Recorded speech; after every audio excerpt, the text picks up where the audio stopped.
people teams need to start thinking outside the box, or maybe inside the 9-box grid. The 9-box grid is just one of many performance management tools you can choose from. But let's talk about why it's one of the most effective ones you can incorporate into your performance management strategy. With the global shift towards hybrid working, there's less visibility when it comes to employee behavior and performance. That's where the 9-box grid comes into play.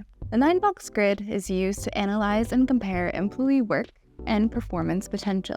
It's a powerful tool for remote workforces as it's based on productivity and outcomes rather than behavior, as many of the more traditional models are. Using the 9-box grid framework can help to identify future leaders, reevaluate talent placement, and improve succession planning. Let's talk through how to use it step by step. Firstly, collect any data that you already have that can help you decide on both the performance ranking and potential ranking for each employee. Take advantage of information already collected during previous performance appraisals, 360-degree feedback, and salary reviews. Next, you can start plotting your employees as dots against the two axes. Check out how we do this using Factorial. The x-axis represents their current performance and their y-axis represents their future potential. Both are 3-point scales moving from low to medium to high. Where an employee falls on the grid will depend on their combined scores. The higher the score, the more potential for growth.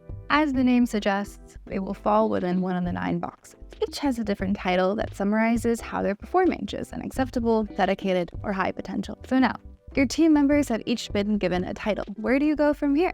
The final stage is defining an action plan for each of the 9 categories. The titles should be used to shape a better performance improvement plan for each individual. Employees should either be rewarded or supported in their learning and development. In the bottom left corner are your underperforming employees. For these individuals, you should focus on building an improvement plan based on the competencies they need to strengthen. The boxes in between are for mid-range performers. These individuals have potential to excel. They might just need a little nudge. With the right tools and support, they could reach that top right corner. Which brings us to the optimum spot where your high performers will land. Consider how they will be rewarded. Perhaps a promotion is in the cards. Whatever they score, be sure to tailor your objectives and strategy to each person. 2 team members might share a box, but have completely different skill sets and areas to improve.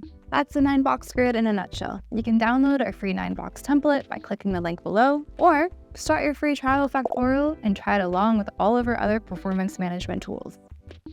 If you have any other questions, thoughts, or tips, feel free to share them in the comments. See you next time.